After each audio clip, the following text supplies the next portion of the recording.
여러분 대단히 반갑습니다. 자, 우리 오늘 사회복지 정책론 공부해 보는 거죠. 사회복지 정책론, 우리 사회복사 1급 시험 보실 때 이제 세 번째 과목의 첫 번째 영역으로 시험을 보세요. 그러니까 우리 영역을 순서대로 놓으면 총 6번째 영역이죠. 조사론하고 더불어서 제일 많이 어려워하시잖아요. 실제 점수도 뒷다 안 좋습니다.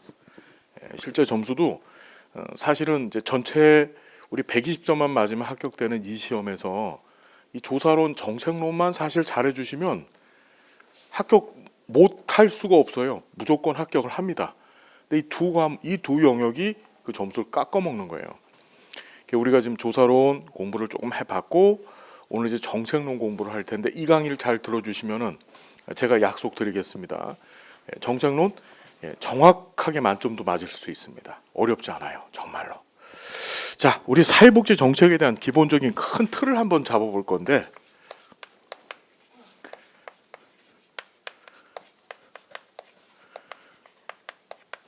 여러분 사회복지 정책이 도대체 뭘까요? 정책 많이 들어보셨죠? 정책. 참 과목도 많습니다. 정책, 실천 기술 복잡 다양한데, 자, 정책이 뭐냐? 자, 이 정책을 논할 때는 어떻게 얘기해야 되냐면 첫 번째가 누가 도대체 정책을 하느냐? 정책의 주체가 도대체 누구냐? 이걸 구분을 해야 돼요. 우리 항상 사회복지학 공부를 하실 때는 어떻게 틀을 잡아 주셔야 되냐면은 공공이 하느냐 아니면 그 공공의 반대가 뭐죠? 민간이죠. 공공이 하느냐, 민간이 하느냐. 주로 우리 사회복지 실천은 누가 해요? 공공이에요, 민간이에요? 그렇죠. 사회복지 실천은 현장에서 클라이언트를 대상으로 민간 서비스 제공자들이 서비스 제공하는 거예요. 그게 사회복지사입니다. 그렇죠. 사회복지사들 중에서 공공부문에서 일하는 사회복사는 사회복지 전담 공무원 하나밖에 없습니다. 시험에도 전담 공무원 얘기가 이 지역사회 복지론에서 출제가 되어지죠. 무슨 얘기인지 이해되세요? 나머지는 다 민간 부문이 하는 거예요. 이해됐나요? 자, 그럼 공공이 있고 민간이 있는데 공공은 다시 두 개로 나누어서 봅니다. 어떻게 나누어서 보느냐 하면 이걸 국가라고 표현을 해요. 뭐라고요? 국가. 자, 이 단어를 잘 기억하셔야 됩니다. 국가. 우리 앞으로 법제론을 공부하실 때 이제 법제론을 볼 겁니다. 법제론을 보면은 항상 국가와 지방자치단체는 이렇게 주어가 국가와 지방자치단체는 이렇게 써 있어요. 항상 그 단어가. 그러면 이때 국가라는 게 뭘 의미하는 거냐면 자, 이걸 뭐라고? 중앙정부라고 하더라. 자, 국가는 뭘 뜻하는 거예요? 중앙정부예요. 중앙정부. 중요합니다. 국가라고 하는 단어가 등장하면 이건 중앙정부야. 그 다음에 플러스 자, 우리나라는 지방자치제도를 하고 있습니다. 알고 계시죠? 지방자치제도 몇 년부터 했나요? 그렇죠. 52년. 맞습니다. 우리 작년 지역사회 복지론 기출문제입니다. 어떻게 됐냐면 1952년 우리 1953년에 한국전쟁 끝나요. 그죠? 재밌는 게 1949년에 지방자치법을 만들어서 전쟁이 뻥 터진 겁니다. 1950년에. 그래서 부산에 임시중앙정부가 만들어지죠. 부산에서 법은 만들라고 시행하라고 했잖아요. 그죠? 시행을 하게 된 겁니다. 몇 년도에 전쟁 한참 하고 있던 52년도에 52년도에 지방자치 제도가 처음 시행됐어요. 자, 재작년 시험 문제예요. 그러니까 19회 시험 문제입니다. 19회 시험 문제. 작년이죠. 그러니까 무슨 말인지 알겠나요, 여러분? 그러다가 자, 1995년에 자, 52년 했는데 전쟁 끝나고 나서 어떻게 이승만 씨, 박정희, 전두환 그렇죠? 여러분 이분들의 공통점은 뭐죠? 전부 다 독재 정권입니다. 독재 정권이에요. 이 독재 정권은 말 그대로 권력을 이렇게 움켜쥐지 이 지방에다가 분권화시키진 않잖아요. 그죠? 그런 특성을 갖고 있다 보니까 그냥 유명무실하게 지방자치제도가 시행이 되질 못했었습니다. 그러다 김영삼 정부 들어서고서 1995년에 처음으로 자치단체장 선거를 실시한 거예요. 이해가 됐나요? 자치단체장 선거를 실시했다. 자, 이 두 가지는 꼭 기억해야 된다. 이건 기출이 됐던 거고 이것도 시험에 나올 것이다. 1995년 처음으로 자치단체장 선거가 시작되면서 자, 지방자치제도가 이때부터 이제 본격적으로 시작이 된 겁니다. 자, 요쯤에서 하나 더 보시면 우리나라는 지방자치단체가 있죠. 이걸 우리 다른 말로 지방정부라고 그냥 얘기를 하는 거예요. 우리나라는 지방자치단체가 몇 개가 있어요? 어떤 지방자치단체가 있죠? 어떤 지방자치단체가 있나요? 시도 또 그죠? 자, 우리나라에 지방자치법이라고 하는 법이 있어요. 우리 법제론 시간에는 이 지방자치법에서 시험 문제가 꼭 하나 나옵니다. 지방자치법에서 왜 법제론 시간에 조례와 규칙이라고 하는 지방자치법규를 공부하거든요. 무슨 말인지 알겠어요? 그 조례와 규칙에 관한 규정을 어디? 지방자치법에서 다루고 있어요. 그 지방자치법을 쫙 봤더니 우리나라의 행정구역이라고 보통 얘기하잖아요. 법으로 정해놓은 행정구역이 딱 등장합니다. 어떻게 나오느냐 하면 시도, 이 시도라고 하는 이 용어 안에는 우리 잘 아시는 특별시, 그 다음에 광역시, 이해됐죠? 예, 그렇죠. 예, 맞아요. 그 다음에 요번에 생긴 게 있죠. 요번에 생긴 게 특례시라는 겁니다. 올해부터 시작된 게. 무슨 얘기인지 이해되세요? 특례시라고 하는 제도가 하나 생겼어요. 그게 지방자치법 개정이 됐습니다. 그걸 통틀어서 우리가 뭐라고 해요? 시도라고 얘기하는 겁니다. 그 다음에 두 번째가 시군구가 있어요. 시군구. 그 다음에 세 번째가 면동이 있습니다. 이렇게 세 가지다. 자, 요거 잘 보시면은 행정구역은 총 몇 개? 세 개. 행정단위라고 보통 얘기를 해요. 지방자치법에서 정한 행정단위의 종류는 몇 개? 세 개입니다. 세대. 시도, 시군구, 면동. 그런데 이 중에서 자치단체, 우리의 자치단체라는 것은 이제 스스로 치리를 할 수 있는 정부를 얘기하는 거예요. 그 자치단체를 이 시도를 우리가 뭐라고 하죠? 광역자치단체. 무슨 말인지 알겠죠, 여러분? 광역자치단체. 근데 시군구를 이걸 기초자치단체라고 얘기하는 거예요. 다시 뭐라고요? 기초자치단체. 그 읍면동은 자치단체 아니에요. 읍면동은 자치단체 아닙니다. 여러분 이제 6월달에 지방선거 하셔야 되잖아요. 그때 누구 뽑아요? 시도지사 뽑습니다. 그게 광역자치단체장 뽑는 거예요. 그 다음에 시군구청장 뽑으시죠? 그게 기초자치단체장 뽑으시는 거예요. 읍면동장은 여러분이 뽑아요? 그건 아닙니다. 이건 어떻게 되냐면 시군구 부속 자치단체가 아니고 그냥 행정단이라고 얘기하는 거예요. 무슨 얘기인지 이해가 되시나요? 그 자치단체는 두 개다. 이 자치단체는 그 지방자치법에 따라서 어떻게 자치단체장이라고 하는 시도지사, 시군구청장도 뽑지만 이 안에서 자치의회가 있어요. 의회. 광역의회 들어보셨죠? 광역의회. 그 시도의원들 뽑아주시잖아요. 그 다음에 시군구의회, 그 기초의회입니다. 이해됐나요? 그러니까 자치정부와 그 다음에 플러스 자치의회를 여러분들이 선거하시게 되는 거예요. 이해되나요? 근데 읍면동 이런 건 뽑는 거 아닙니다. 무슨 얘기인지 아시겠나요? 자, 그럼 다시 이쪽으로 와보시면 이 공공이라고 하는 부분은 크게 두 가지, 국가, 중앙정부와 이 지방자치단체, 즉 지방정부를 뜻합니다. 자, 사회복지정책은 누가 하는 거냐 하면 공공부문이 하는 겁니다. 민간 부문이 정책을 만들거나 정책을 집행하는 일을 하는 게 아니다. 되게 중요해요. 이제 나중에 이걸 딱 끝내시고 나면 행정론 공부하시잖아요. 그죠?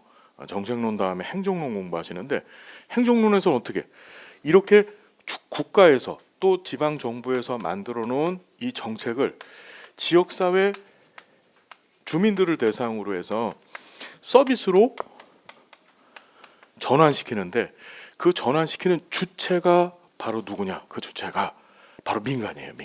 민간 사회복지시설. 이해됐죠? 무슨 얘기인지. 정책과 그 다음에 행정은 이렇게 연관되어져 있어요. 국가에서 정책을 만들면 정책론, 그럼 이제 행정론에서 그걸 누가 민간 부문, 지역 사회에 있는 사회복지 시설들, 민간 시설들이죠. 거기서 어떻게 지역사회 주민들한테 서비스를 어떻게 제공해서 바꿔서 만들 것인가, 그거 공부하는 게 행정론입니다. 구분이 되시나요, 여러분? 정책행정. 자, 항상 머릿속에 담으시게, 정책은 중앙정부, 지방정부가 하는 거야. 이걸 머릿속에 일단 담아두시고 시작하셔야 돼요. 이해가 됐나요? 그러면 이 중앙정부, 지방정부는 뭐 하는 사람들이냐면, 중앙정부, 지방정부는 여러분들이 중앙정부의 맨 수장이 누굽니까?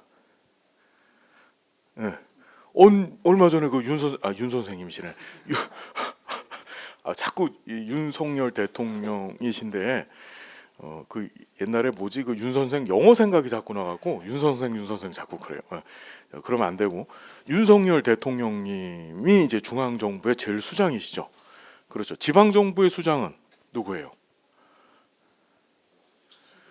그렇죠. 시도지사님들 뽑아주시는 거고, 또 시군구청장님들, 그분들이 이제 기초자치단체, 지방정부 기초지방정부의 수장이 되는 거예요.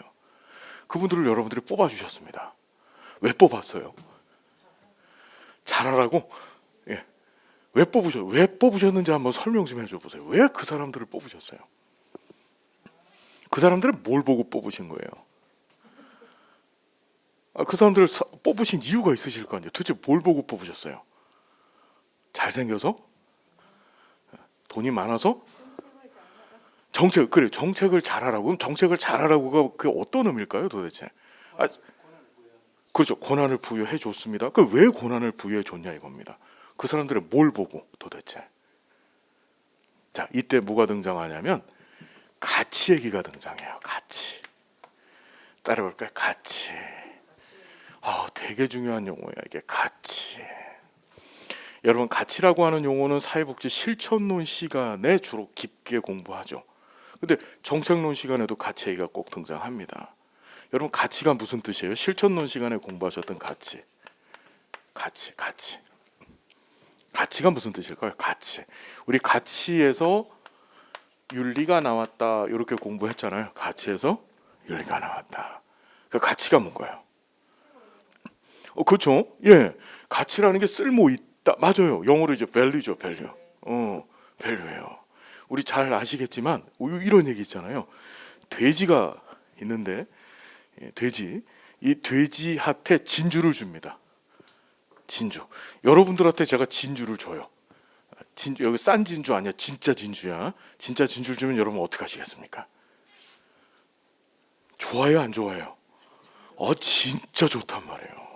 여러분들 입장에서는 진주 하나 아니고 진주 목걸이, 진주 말고 더 좋은 걸로 할까? 다이아몬드 줍시다. 그래요. 다이아몬드를 주는 거야. 그럼 뒤따 좋아할 거 아니야. 근데 먹을 거밖에 모르는, 당장에 자기 앞에 놓여져 있는 먹을 거밖에 모르는 꿀꿀거리는 돼지한테 진주나 금덩어리나 다이아몬드를 주면 얘가 그걸 좋아할까요? 좋아하지 않지. 필요 없어요. 걔한테 진짜 좋아하는 건 사료, 먹을 거예요. 무슨 말인지 되시나요? 여러분, 가치라는 건 되게 중요한 게, 이 가치라고 하는 용어는 누구한테는 되게 좋은데 누구한테는 별로 좋지 않고 필요 없을 수도 있는 거예요. 자, 일반적으로 우리 사회복지 실천, 그러니까 사회복지학에서의 가치를 논할 때 가치를 뭐라고 얘기하냐면 굉장히 개인적인 겁니다. 이게 개인적인 선호라래. 선호. 개인적인 선호. 내가 보기에 좋은 거. 이해되시나요? 내가 보기에 나쁜 거 또는 싫은 거. 어떤 얘기인지 여러분 정리가 되세요? 다시 얘기한다면 이 가치를 우리가 표현하면 이걸 좋으냐 또는 나쁘냐로 표현하는 거야. 좋으냐 나쁘냐. 가치는 개인적인 거예요. 가치라는 거는 누구 입장에선 뒤따 좋은데 누구 입장에선 어떻지? 별로 안 좋아. 싫어. 이해됐나요? 이해됐죠? 무슨 얘기인지. 가치가 뭔지 알겠죠? 가치는 다 이것만 알면 됩니다. 시험에 실천론에선 꼭 등장을 하는데, 가치라는 것은 개인이 추구하는 선호다. 그래서 표현될 때는 어떻게 표현돼? 좋으냐? 나쁘냐? 이렇게 표현이 되어진다. 이해가 되셨나요, 여러분? 반면에 윤리라는 게 있습니다. 윤리. 가치와 윤리와의 관계를 우리 같이 한번 같이 공부해 봅시다. 자, 윤리라는 건 도대체 뭐냐? 이 가치가 가치가 집단 내에서 일반화된 거예요. 가치가 어떻게 됐다고요? 집단으로 넘어가서 집단 내에서 일반화된 거야. 이게 도대체 무슨 소리냐면, 자, 너 잘 들어, 잘 들어. 네가 다른 가치는 다 틀려도 된다. 가치는 사람마다 다 틀릴 수 있어요, 그죠?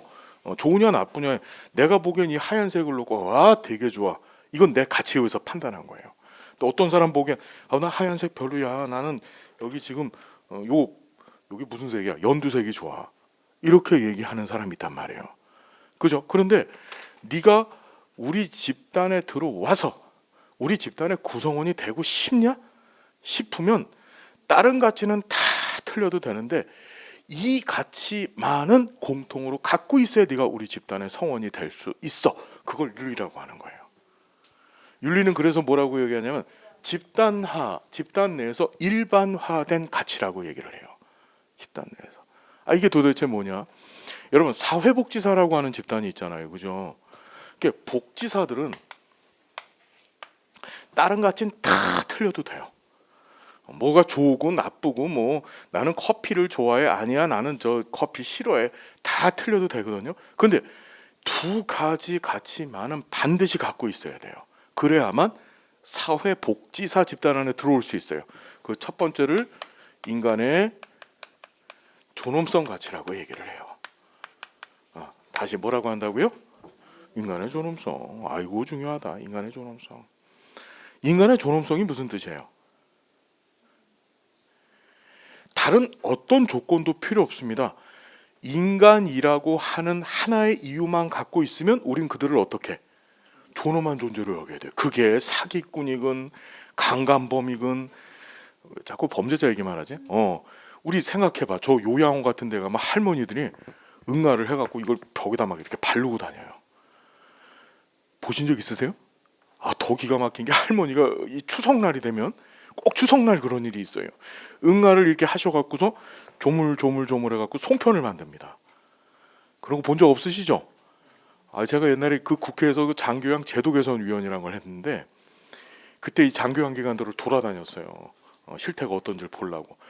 갔더니 깜짝 놀랐어요. 할머니가 막 끄집어내갖고서 이걸 주물주물 해갖고 송편 만들어갖고 저한테 하나 먹어봐 이러고 주는데, 이게 여러분 제가 지금 전달 능력이 없어서 이런데 실제로 그 상황을 경험해 보시면 기가 막힌 겁니다.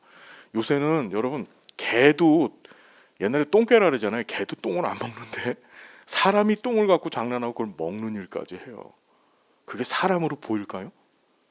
보이지 않죠. 그럼에도 불구하고 인간이라고 하는 하나의 이유만으로 우린 그들을 어떻게 존엄한 존재로 여기고, 그리고 어떡하지? 그들한테 최상의 서비스를 제공하기 위해서 노력하죠. 그게 우리 복지사예요. 그게 이해됐나요? 복지사가 사람 미워하거나 사람을 경홀히 여기거나, 그러니까 낮게 여기거나, 그렇죠, 좋은 서비스 제공하지 아니하려고 하는 거 사회복지사가 아니라는 거예요.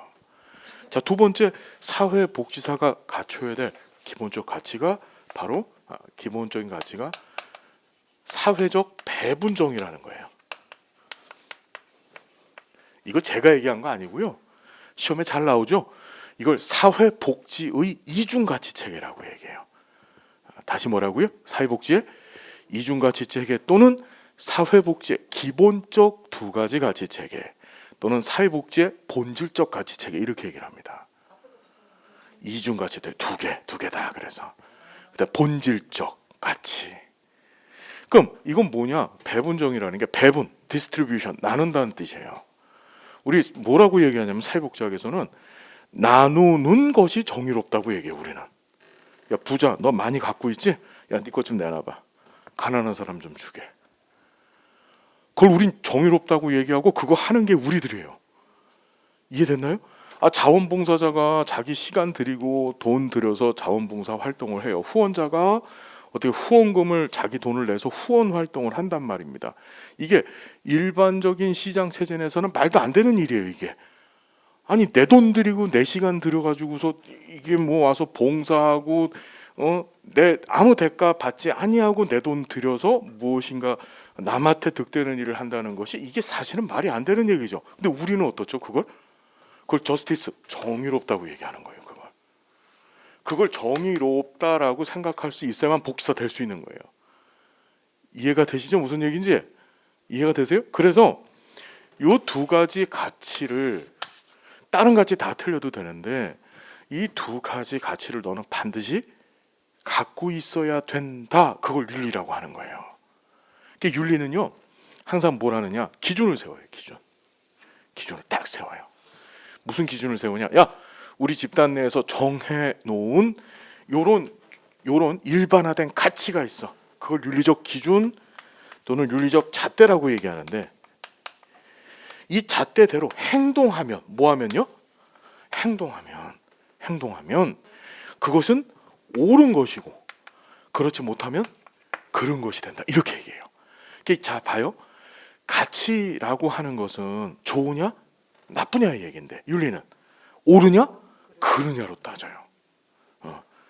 우리가 우리 집단 내에서 정해놓은 대로, 정해놓은 그 기준대로 네가 행하면 넌 옳은 행동하는 거고, 그렇지 못하면 너는 그런 행동하는 거예요.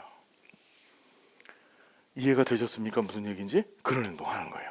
이렇게 두 가지로 탁 잘라놓는다. 정리 되셨죠? 그럼 여러분 시험에는 어떻게 나오느냐? 시험 문제 봅시다. 시험 문제 이렇게 나와요. 가치에서 윤리가 나와요? 윤리에서 가치가 나와요? 그렇죠. 가치에서 윤리가 나와요. 그게 시험 문제입니다. 윤리는 가치를 기반으로 한다. 뒤집어 놓고 내놓죠. 시험 문제를. 윤리는 가치에서 기반한다는데 가치가 윤리에 기반한다. 틀린 겁니다. 이해가 되셨습니까, 여러분? 가치가 일반화되어지면 그것이 윤리가 되어지는 것이다. 이해됐죠? 그리고 이 윤리 기준이 있는데 사회복지사에게 있어서 이런 윤리적 기준이 바로 뭘까요? 사회복지사에게 있어서 이런 윤리적 기준대로 하면 옳은 것, 윤리적 기준대로 하지 않으면 그런 것이 됐어. 그게 바로 한국 사회복지사 윤리강령이에요. 윤리강령. 뭐라고요, 여러분? 사회복지사 윤리강령. 그러니까 윤리강령이 시험에 반드시 출제가 된다. 한 문제가. 무슨 시간에? 실천던 시간에. 윤리강령 몇 년도에 만들어지죠, 여러분? 한국 사회복지사 윤리강령이 몇 년도에 제정이 되어졌어요? 87년?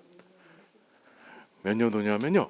요거 몇 년도냐면 미국은 1921년도에 NHS라고 해서 미국 사회복지사 협회가 만들어져서 20년대. 근데 우리나라는 한참 뒤에 만들죠. 어떻게? 우리도 이런 게 필요해. 빨리 만들 필요가 있었던 거예요. 뭐 만들 필요가 있다고요? 빨리 만들 필요가 있어서 빨리. 그래서 1982년도에 만든 거예요. 뭐 할 필요가 있었다고요? 빨리 만들 필요가 있었어. 그래서 한국 사회복지사 윤리강령은 1982년, 빨리 만들 82년에 만들어졌다는 거 꼭 좀 기억해 두십시오. 알았죠? 오케이. 자, 그럼 다시 일로 갑니다. 정책은 가치를 나눠요. 가치를 얘기합니다. 가치를. 우리 그렇잖아요. TV에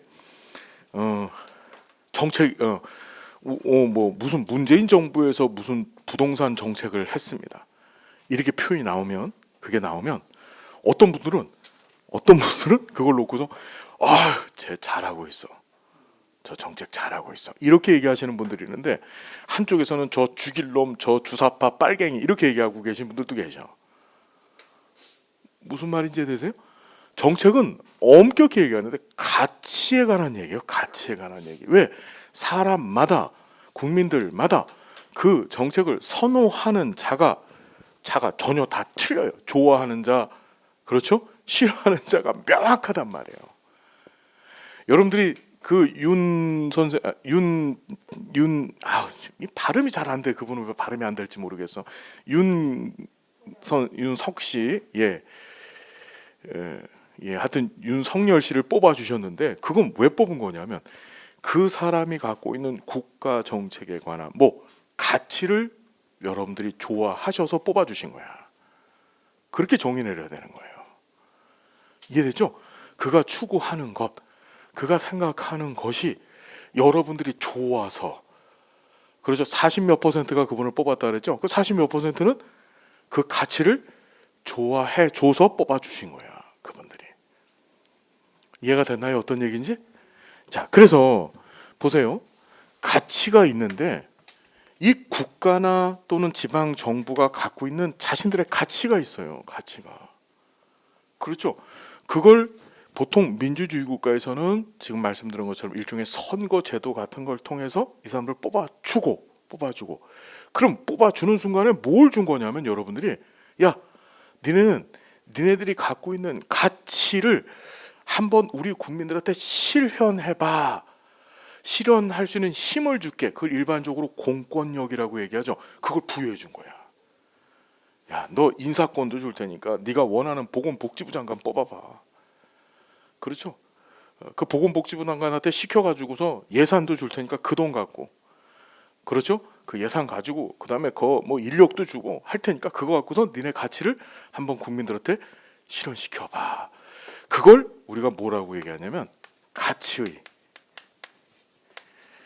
권위적 배분이라 그래요. 이 단어가 잘 나오죠. 예. 가치를 권위적이라는 말이 여러분들이 준 공권력 있잖아요. 그죠? 선거를 통해서 부여해준 공권력을 갖고 국민들한테 강제로 적용할 수 있다는 얘기예요. 그걸 어떻게 배분, 지네들이 갖고 있는 가치를 국민들한테 어떻게 나눠주는 거예요. 나눠주는 거. 자, 그래서 사회복지 정책은 간단히 얘기하면 국가, 지방 정부와 같은 공공 부문이 자신들이 갖고 있는 가치를 누구한테? 국민들한테 권위적으로 배분하는 활동이다. 이게 끝이에요. 자, 시험 문제 이렇게 나왔죠? 자, 사회복지 정책은 가치를 권위적으로 배분하는 활동이다. 맞아요, 틀려요? 맞다. 이해됐나요? 그러다 보니까 자, 우리 시험에 정책론 시험에 꼭 하나 등장하는 건 뭐냐면 이놈의 가치가 뭐냐를 묻는 문제가 자꾸 나오는 거예요. 반드시 한 문제가 나와요. 가치를 권위적으로 배분한다고 했는데 그다음 도대체 이 가치가 무엇이냐? 가치 문제는 세상 결단 나도 꼭 나오는 겁니다.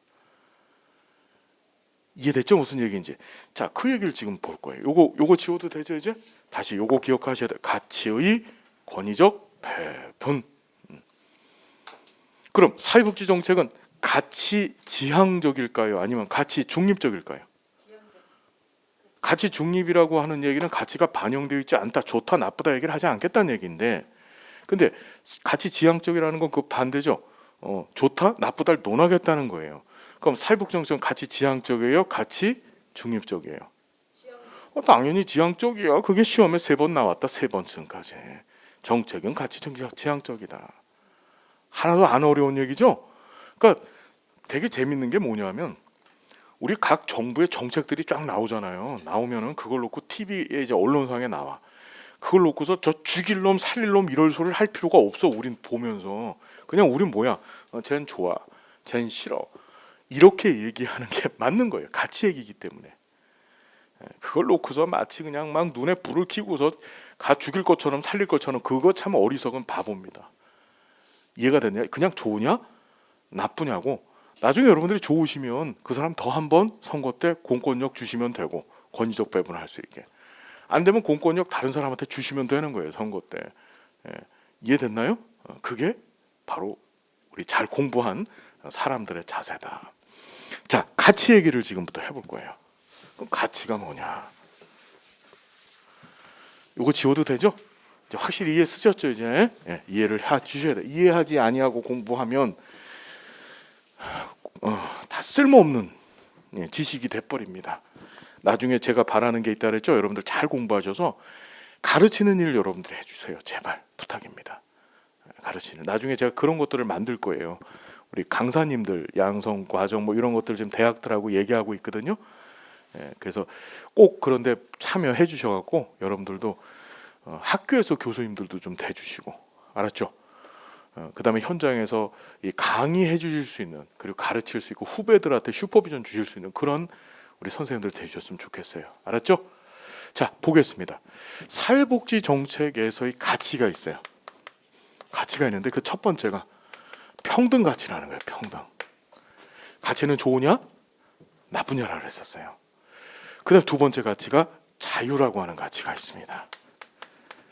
이 두 가지를 자꾸 비교하는 문제가 시험 문제 출제됩니다. 그럼 평등 들어보셨죠? 평등이 무슨 뜻일까요? 평등.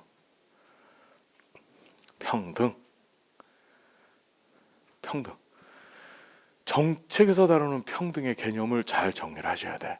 자, 사회복지 정책은 요 시험 문제도 한번 나온 적이 있었었는데, 사회복지 정책과 경제 정책은 밀접한 관련이 있다, 이렇게 출제된 적이 있었습니다. 그러니까 사회복지 정책과 경제 정책은 밀접한 관련이 있을까요, 없을까요? 관련이 있습니다. 상당히 밀접한 관련을 갖고 있어요. 그 왜 그러냐면, 사회복지 정책 하려면 돈 갖고 사회복지 정책 하는 거예요.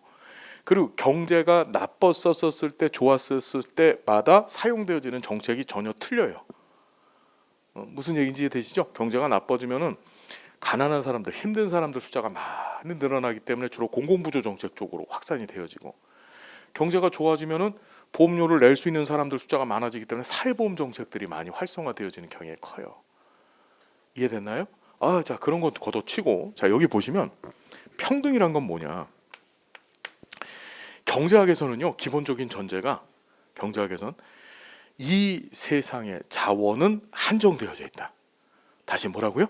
자원은 한정되어져 있다. 이게 경제학 기본, 경제학 원론책을 딱 피면 첫 번째 경제학을 이해하기 위한 기본적인 기초, 기반이 그 원리입니다. 자원이 무궁무진하다고 한다면, 내가 원할 때 나 이거 갖고 싶어, 그냥 바로 가질 수 있고, 나 이거 얻을 수 있, 나 갖고 싶어 했었을 때 무조건 내가 소유할 수 있다면, 이 세상에 경제학이라는 거, 사회부 다 아무것도 필요 없어요. 이해됐죠? 무슨 얘기인지. 자, 평등이란 건 이 한정되어져 있는 자원을 어떻게 사람들한테 나눠주는 게 좋을까? 어떤 식으로 자원을 나눠주는 게 좋을까? 그게 평등 가치예요. 이해됐나요?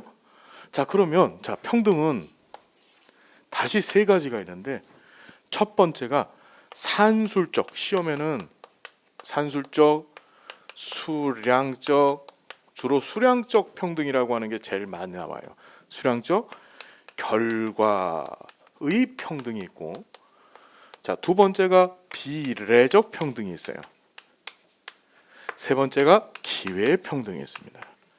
자, 평등 종류 몇 개? 세 개. 기억해야 돼. 반드시 기억해야 된다. 다시 한번, 첫 번째 산술적인데 시험에는 수량적과 결과로 많이 나왔어요. 수량적 평등, 결과의 평등. 자, 두 번째가 비례적 평등, 세 번째가 기회 평등이다. 자, 수량적 평등은 뭐라고 얘기하냐면, 야, 자원이 요만큼 있지? 어떤 조건도 달지 말자.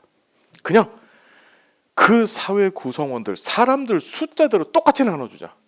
야, 피자가 여기 한 판 있는데 10명이 있어. 사람이 10명, 국민이 10명입니다. 사람이 10명이고 피자가 큰 것이 한 판 있어요. 근데 이 피자를 사기 위해, 피자 값이 10,000원인데 이 10명 중에서 한 사람이 5,000원을 지불했고, 한 사람은 2,000원 지불했고, 한 사람은 3,000원 지불했고, 나머지 7명은 한 푼도 지불하지 아니하였어요. 그럼에도 불구하고 이 피자를 똑같이 10등분을 나눠서 이 10사람한테 똑같은 크기로 배분하는 것이, 그게 좋은 것이다. 그게 좋은 것이다. 무슨 말인지 되세요? 그걸 무슨 평등? 수량적 평등, 결과의 평등이라고 얘기하는 거예요. 무슨 말인지 되시나요? 여러분, 이게 좋아요? 그렇죠. 우리 이제 공산주의라고 하는 표현을 이제 정책론에서는 그렇게 다루지 않고, 그걸 공산주의라고 하지 않고 마르크스주의라고 공부해요. 마르크스주의 또는 다른 말로 급진적 사회주의라고 공부해요. 마르크스주의, 급진적. 지금 말씀 잘하셨어요. 이제 뒤에서 복지 국가의 유형화 이론 가운데서 이제 조지하고 윌딩이라고 하는 사람이 이데올로기, 이념에 따라 복지국가 유형화를 시켰었을 때 마르크스주의가 등장하거든요. 그 마르크스주의자들이 추구하는 평등이 바로 이거예요. 우린 이게 좋은 거야. 결과의 평등대로 살고 싶어. 그 얘네들은 어떡하죠? 일을 하지 아니하여도 그 국가 구성원이면 자원을 똑같이 배분해야 된다. 웃긴 건 일을 뒷담 많이 한 사람한테도 자원을 똑같이 주는 거야. 뭐냐? 걔네들은 배급제라는 걸 하잖아요. 배급제라는 걸 해가지고 쌀농사를 열심히 져서 논에서 쌀농사를 열심히 진 사람 A라고 하는 사람이 있고, 그 다음에 일을 아무것도 안 한 B라고 하는 사람이 있어도 둘 다 야 하루 네가 먹고 살기에 필요한 칼로리 계산을 해서 쌀 500g 너도 500g. 얘는 뒷대 열심히 일했는데 얘는 일하지 않았어도 둘 다 500g씩 줘버립니다. 그게 무슨 평등하는 거예요? 그게 결과의 평등, 수량적 평등이에요. 이해가 됐죠? 자, 두 번째가 비례적 평등이 등장합니다. 시험에 자꾸 나오는 게 이 비례적 평등을 다른 말로 형평, 다른 말로 공평. 자, 어떻게 나오느냐? 비례적 평등은 형평이다. 비례적 평등은 공평이다. 이렇게 나와요. 이해가 됐나요? 무슨 얘기인지? 자, 그럼 이 비례적 평등은 뭐 하는 거냐면, 야, 이렇게 하는 건 잘못됐지. 어떻게 일하지 아니한 애하고 일한 애하고 똑같이 자원을 주냐? 그렇게 하지 말자. 기준을 세웁니다. 자, 시험 문제 어떻게 나왔냐면 14회 15회인가요? 비례적 평등은 반드시 자원 배분의 기준이 서요. 뭐가 쓴다고요? 아우 중요하다. 자원 배분의 기준. 자, 이렇게 출제됐습니다. 비례적 평등은 자원 배분의 기준을 설정해야 한다. 일반적으로 이 자원 배분의 기준이 세 가지입니다. 이 세 가지를 정말 잘 알고 있어야 돼요. 그게 기여, 욕구, 능력이에요. 이걸 뭐 이제 능력을 업적이라고도 표현을 하고 하는데 그런 거 보지 마시고 일단 세 가지 따라서 기여, 능력, 기여, 욕구, 능력. 시작. 기여, 욕구, 능력. 한 번만 더. 기여, 욕구, 능력. 이게 중요합니다. 이 자원 배분의 기준에 따라서 자원을 상이하게, 상이라는 게 무슨 소리죠, 여러분? 사람들마다 다르게 나눠주는 게, 야, 그게 좋은 거야. 그게 가치 문제라고 보면 말씀드렸죠. 그게 좋은 거야. 라고 하는 게 바로 비례적 평등이다. 무슨 얘기인지 되세요? 자, 기여를 많이. 자, 정책론에서 이 기여라고 하는 것은 자원 획득을 하는데 소요되어지는 재정을 누가 어떻게 마련해 줬느냐. 그래서 일반적으로 이 기여라고 하는 용어를 많이 사용하는 제도가 사회보험제도예요. 무슨 제도요? 사회보험제도입니다. 사회보험제도에서 우리가 내는 보험료 있잖아요. 그걸 정책론에서 기여금 따라붙다. 기여금이라고 하는 거예요. 기여금. 여러분들이 내는 보험료. 무슨 말인지 되세요? 자, 일반적으로 사회보험제도는 보험료를 많이 낸 사람이, 국민연금 생각하면 돼요. 보험료를 많이 낸 사람이 나중에 늙어서 연금 보험료를 더 많이 수령하죠. 그죠? 조금 낸 사람은 늙어서 받는 연금액이 작을 수밖에 없죠. 즉 기여 정도에 따라서 어떤 사람 많이 받고 어떤 사람은 조금 받는 거야. 이해됐나요? 자, 재미있는 게 욕구입니다. 욕구. 사회복지가 이 욕구에 따른 비례적 평등을 굉장히 많이 추구합니다. 우리가 욕구가 큰 사람, 나 정말 밥을 하루 5끼 먹어야 될 사람들이 있어요. 그 사람한테 우리는 어떻게 개별화 시켜서 그 사람이 5끼 먹게끔 최대한 노력해 주는 게 우리 복지사님들이시죠. 욕구가 많은 5끼 먹어야 될 사람한테는 5끼를 제공해 주고, 한 끼만 먹어도 다이어트 하려고 한 끼만 먹어도 되는 사람한테 한 끼만 제공해 주면 욕구 충족되는 거야. 이해가 됐나요? 욕구에 따라서 자원을 상이하게 나눠주고, 여기 능력이 등장합니다. 능력. 자원을 확보할 수 있을 만한 자신의 능력이 있어요. 학력이라든지 또는 경력이라든지 해당 분야에 대한 강력한 지식이나 기술이라든지, 그것을 많이 갖고 있는 사람 뭐 하는 거지? 자원을 많이 가져. 그거 괜찮은 거야. 반면에 그거 능력이 없는 사람, 아이씨 넌 그거밖에 없으니까 그렇게밖에 살지 못해. 그걸 좋게 보는 것이다. 다시 세 가지 기준을 잘 정리해야 됩니다. 기여, 욕구, 능력에 따라서 자원을 상이하게 배분하는 것이다. 여기서 건질 거는요.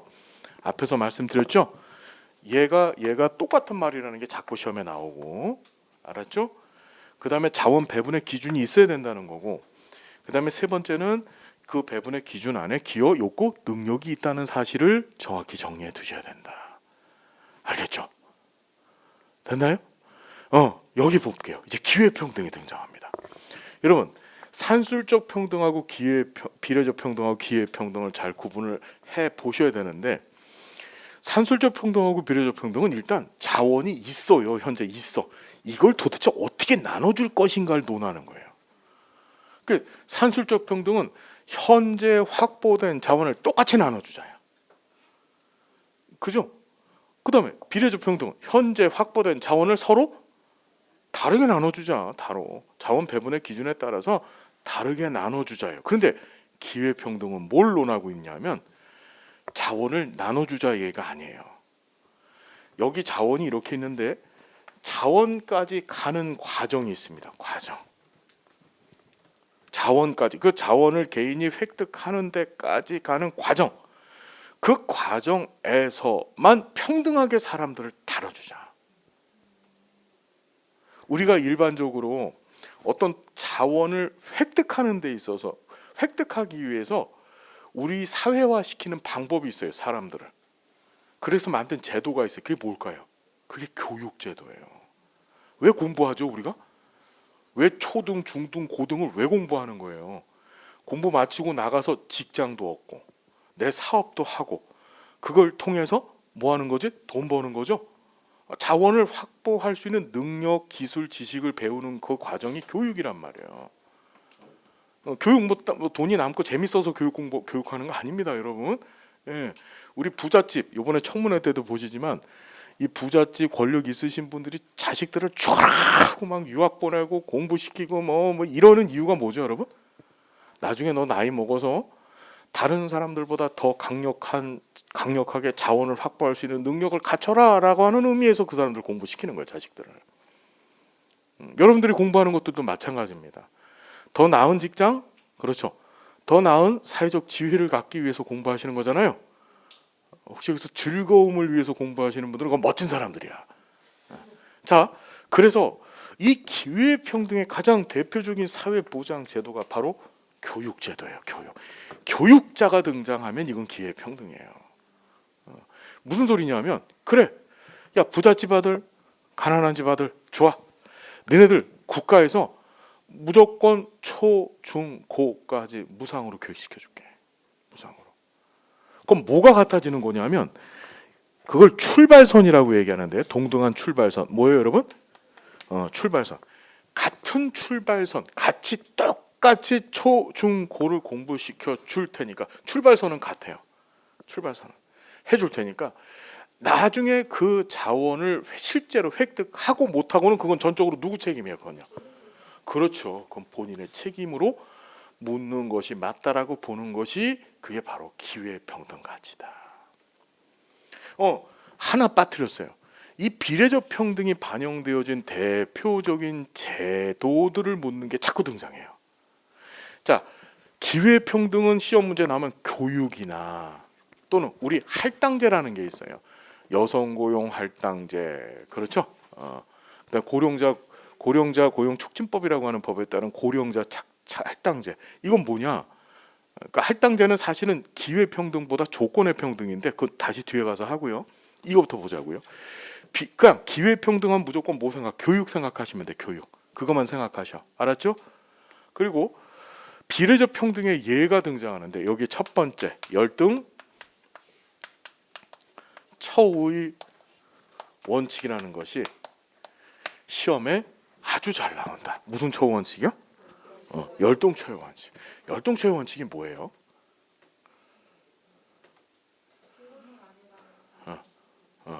열등 처우의 원칙.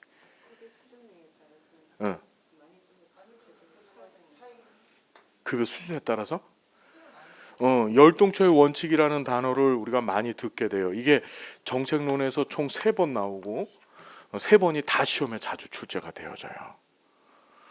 미리 한번 공부해 봅시다. 오늘 어차피 공부할 텐데 열동체의 원칙이 최초로 언제 명시되어졌느냐?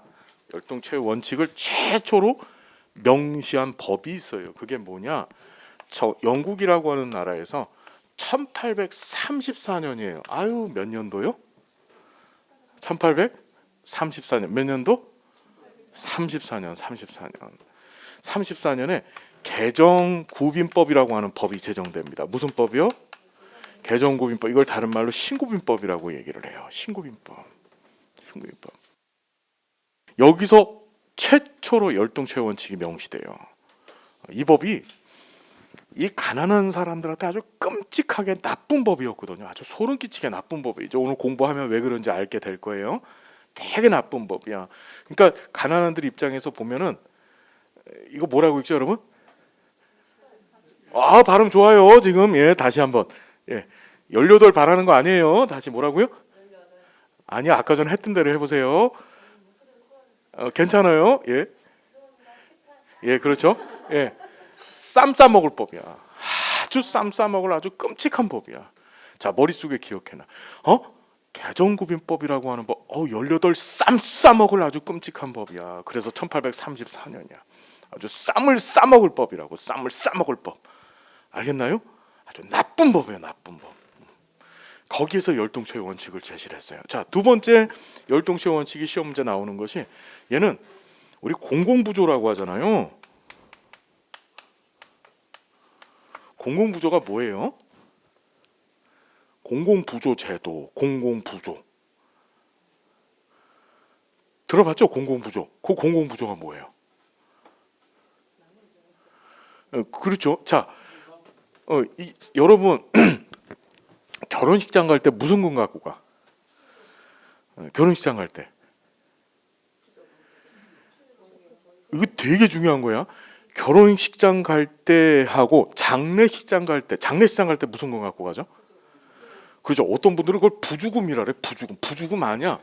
부조자, 이게 돌부자에 돌조자예요. 돌조자에 돌부자. 자, 결혼식장 갈 때 부조금을 갖고 가면, 부조금이라고 써갖고 가잖아. 그럼 한 대 싸다기 맞는 거예요. 그때는요. 결혼식장은 축의금이야. 축의금. 너를 축하한다, 그 의도를 너한테 전한다. 근데 장례식장을 가거나 또는 아주 힘든 상황에 놓여지는 사람한테 내가 뭔가를 돕고 싶을 땐 부조금을 주는 거예요. 부조금을. 이해됐죠? 어떤 얘기인지. 이 부조라는 건 돕는다라는 뜻이에요. 그럼 누가 도와? 공공이 돕는 거야. 공공이. 뭔 소리냐면 자기 스스로는 도저히 자신의 생존을 유지할 수 없는 사람들이 이 세상에 있어요. 그걸 우리나라 사회보장기본법 제3조에서는 이렇게 명시하고 있어요. 스스로 생활을 유지하기 어려운 자. 이해됐나요? 그 스스로 생활을 유지하기 어려운 자는 어떻게 해야 돼? 가만 내비두면 되죠? 그럼 죽죠? 예. 그럼 가다 묻어버리면 되죠? 그럼 안 되지. 살려줘야지 같이. 누가? 공공이 부조해서. 쉽게 생각한다면 공공부조제도는 그 스스로 생활을 영위하기 어려운 사람들. 이해됐나요? 그 사람들 공공이 아까 전에 뭐라 그랬지? 공공부문 공공이 누구하고 누구라 그랬어? 그렇지. 그러니까 공공부조 중앙정부와 지방정부가 같이 이 사람들을 어떻게 도와주는 제도예요. 공공부조는 다시 한번 누구하고 누가 도와줘? 중앙정부하고 지방정부가 같이 돕는 거예요. 민간은 도와? 민간은 들어가면 안 돼. 이 안에는. 우리나라 사회보장기본법 제25조에서 그렇게 명시를 해놨어요. 중앙정부와 지방정부 네가 책임지고 이런 사람들 도와라. 이렇게. 이해됐나요? 민간의 활동을 공공부조라고 하는 게 아니에요. 알겠나요? 자, 그래서 공공부조의 기본 원리입니다. 공공부조의 기본 원리, 열동체의 원칙에. 세 번째 등장하는 것이 지금 얘기하는 비례적 평등 가치가 반영되어지는 원리예요. 그럼 이게 도대체 뭐냐? 이런 거야. 열등하게 처우하란 뜻이야. 다시 뭐라고요? 그럼 뭔 소리냐 이게? 저 잠깐 보겠습니다. 이런 거예요. 국가가 너 정말 가난한 사람이구나. 너 힘든 사람이야. 이 사람한테 급여를 제공합니다. 처우를 시작하는 거예요. 근데 이 처우의 수준을 어떻게 정할 것인가? 처우의 수준이. 예를 들어 공공부조 수급자한테 우리가 야, 너 한 달, 그 정부에서 한 달에 야 1,000만 원씩 줄게. 그럼 너도 나도 뭐 하려고 하죠?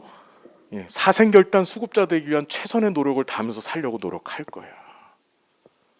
뭔 얘기인지 이해되시나요? 다시 얘기한다면 열동체의 원칙은 국가가 무상으로 제공하는 급여의 수준이 뭐보다 낮아야 되냐, 뭐보다 열등해야 되냐 하면 일을 하는 사람, 노동을 하는 사람의 최저임금 수준보다 뭐 하는 거지?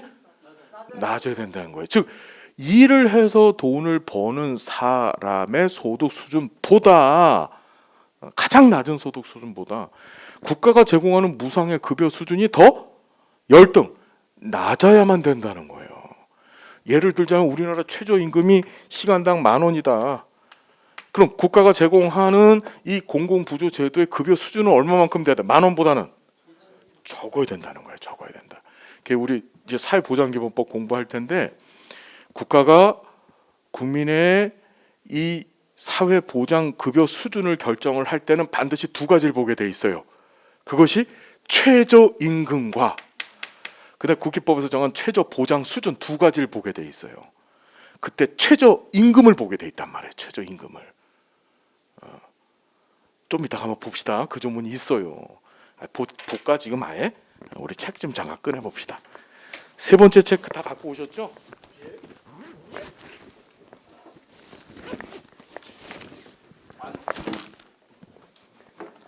자, 보시면 세 번째 책에 법제가 있어요. 법제.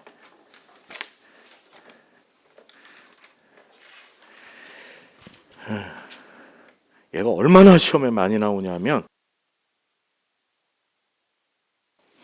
자, 우리 법제론 281페이지 잠깐만 펴주세요. 세 번째 책이 281페이지.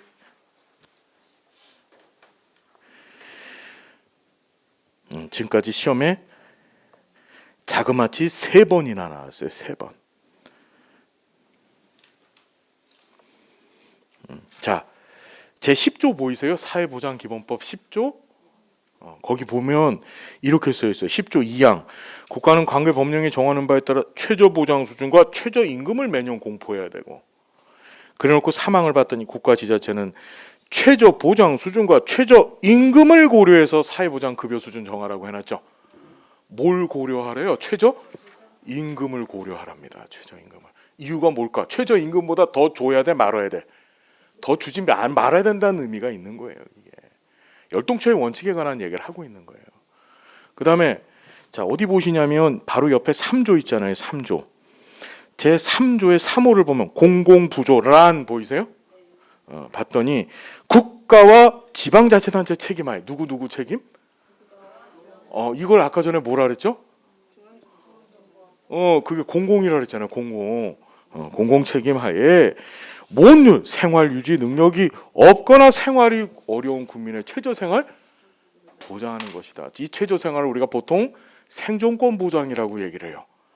생존권 보장이라는 게 사람이 생존하려면 최소한 먹어야 될 게 있고 최소한 입어야 될 게 있고, 그죠 여러분? 거기까지만 보장하겠다는 거예요. 거기까지만. 무슨 말인지 알겠나요? 넉넉하게 보장하겠다? 아니에요. 굶어 죽지만 않게 하고 얼어 죽지만 않게 하겠다. 그 최저 수준 보장하는 거예요. 그게 공공부조 제도다. 열동체의 원칙 뭔지 이해되시나요? 자, 그럼 이게 왜 열동체의 원칙이 비례적 평등 가치가 반영되어졌냐 하면 셋 중에 어느 걸까요? 세 가지 자원 배분 기준 중에서 기여예요. 기여. 야, 너 일을 안 했잖아. 너 세금도 안 냈잖아. 너 여기 일하는 사람 있잖아. 얜 일했는데 일했으면 반드시 세금이 나오죠. 근로소득세가 나와. 너 일해서 세금도 냈잖아. 얘보다는 처우가 어떻게 해야 돼? 열등? 해야 된다는 거예요. 그래서 자원의 배분 기준 중에서 이 기여가 반영되어진 게 바로 뭐죠? 열등처의 원칙이에요. 비례적 평등 가치가 반영되어졌다. 열등처의 원칙 너무 잘 나온다 시험에. 자, 미리 공부합니다. 열등처의 원칙 이렇게 세 군데서 쫙 나온다. 처음에 어디에서 했다고요? 1834년 개정구빈법에서 처음으로 명시되어졌다. 하나 기억해야 되고, 두 번째 공공부조제도의 기본 원리다. 이해됐나요? 세 번째, 비례적 평등 가치가 반영됐다. 이렇게 세 군데서만 나온다. 절대 다른 데서 나오지 않는다. 다른 데서 나오면 그건 전부 제 책입니다. 알겠죠? 나올 수가 없기 때문에 이렇게 얘기 드리는 겁니다. 예, 믿으세요. 제가 강의하는 거 믿으시면 합격을 넘어서서 꿈이 보여집니다. 알았죠? 자, 정리되셨나요? 자, 혈통체험. 그 다음에 하나 더 예가 있는데 비례적 평등 예가 보험 수리 원칙이라는 거예요. 무슨 원칙이요? 보험 수리 원칙이라는 게 뭐죠, 여러분? 이게 사회보험 얘기하는 건데 사회보험, 민간보험 다 마찬가지야.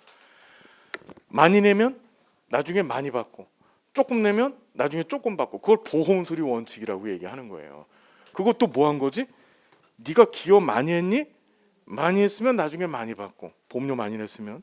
네가 기여 조금 했니? 그럼 넌 조금 받고. 이해됐죠?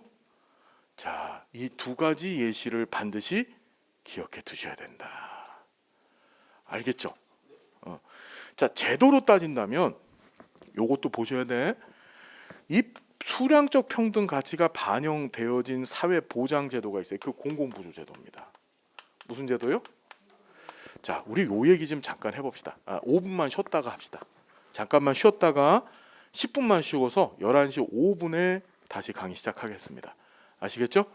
예, 잠깐 쉬고 지나가겠습니다. 고맙습니다, 여러분.